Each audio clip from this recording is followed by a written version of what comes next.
నువ్వు రానివ్వు, దాన్ని ప్రక్కకు దోసేస్తావు. ఆ దర్శనం వచ్చిందనుకో, దాన్ని పోతే బాగుండు, పక్కకు పోతే బాగుండు, మనకు ఇంకో దర్శనం కావాలా, ఇంకొక ఆలోచన కావాలా, దైవ ఆలోచన కావాలా, దుర్మార్గపు ఆలోచన కావాలా, శాపం. శరీర సంబంధమైనటువంటి మందిరం ఇది. ఈ శరీర సంబంధమైన ఈ మందిరంలో దేవుడు వచ్చి ఉన్నాడు.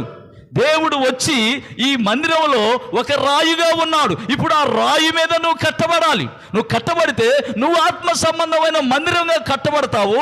అప్పుడు ఆ రాయి ఇక్కడ ఉన్నటువంటి యేసు. ఇక జీవించేది నువ్వు కాదు. ఎందుకు ఇంకా పొద్దుగోకులు నీ జీవితం ఎంత బాగుంటుంది, నీ జీవితం ఎలా ఉంటుంది, నీ నడక ఎలా ఉంటుంది, నీ చూపు ఎలా ఉంటుంది, నీ ఆలోచనలన్నీ తీసివేసుకొని దేవునికి అప్పగించుకొని ఒక ఆత్మ సంబంధమైన మందిరంగా నువ్వు కట్టబడు.